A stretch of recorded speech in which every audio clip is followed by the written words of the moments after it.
नमस्कार, मी पंजाब डक. आज आहे ते राज्यात काय झालं की काही भागामध्ये इतका पाऊस झाला की ढगफुटीसारखा झाला.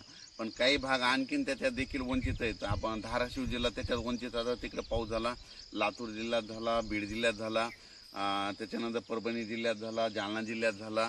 पण आता त्याच्यामधून काही आणखी वंचित भाग राहिलेला तर उत्तर महाराष्ट्रामध्ये काय झालं, पारोळा धुळे त्या साईडकडे पाऊस नाही. तर त्या शेतकऱ्याला सांगू इच्छितो की आणखीन म्हणजे 27 जुलैपर्यंत तुमच्या इकडं म्हणजे आणखी 5-6 दिवस पाऊस आहे तिकडे पडून जाणार आहे.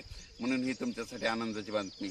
नांदेड जिल्ह्यामध्ये इथं बिदर कर्नाटक शेतकऱ्याचे फोन आले, उमरी नायगाव तिकडल्या शेतकऱ्याचे, धर्माबादच्या शेतकऱ्याचे फोन आले, तिकडे पाऊस नाही. तिकडे देखील ह्यामध्ये 4 दिवसात आणखीन पाऊस पडून जाईल, म्हणून काही चिंता करायची गरज नाही. राज्यात म्हणजे आज 23 पासून 23, 24, 25, 26, 27, 28 जुलैपर्यंत राज्यात आणखीन वेगवेगळ्या भागात दररोज भाग बदलत काही ठिकाणी जोरचा, कुठं रिमझिम, कुठं पेंडॉलचा असा पाऊस पडणार आहे, कुठं उडे नाले वाहणारा पडणार आहे, कुठं शेतात पाणी साचणारा पडणार आहे. म्हणून हा अंदाज लक्षात. पण राज्यात सांगायचं झालं तर पूर्व विदर्भात आणि पश्चिम विदर्भात जरा आणखीन पावसाचा झुकतं माप असणार आहे. म्हणून हा अंदाज लक्षात येतात. कोकण पट्टीचा ते पाऊस मात्र ते कायमचा स्वरूपाचा ते कायमच राहणार आहे. ते पाऊस जोरदार मध्ये तसाच राहणार, म्हणून हे लक्षात येतं.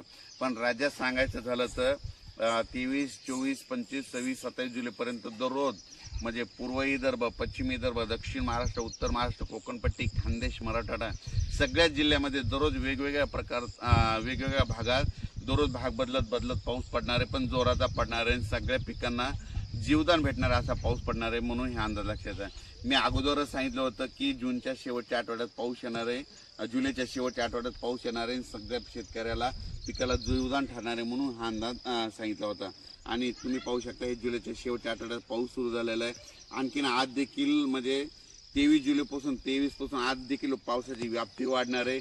म्हणजे आज नांदेड भागाकडे देखील पाऊस पडणार आहे, म्हणजे देगलूरकडे देखील पडणार आहे.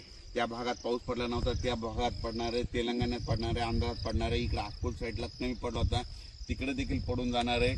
आणि जळगाव जामोद इकडे घाटाच्या खाली एक पडला नव्हता तिकडे देखील ह्या 4 दिवसात पाऊस पडणार आहे. म्हणजे ज्या भागात आतापर्यंत पाऊस पडलेला नाही त्या भागात ह्या 4 दिवसात पाऊस पडून जाईल आणि शेतकऱ्याला जीवदान ठरणार आहे.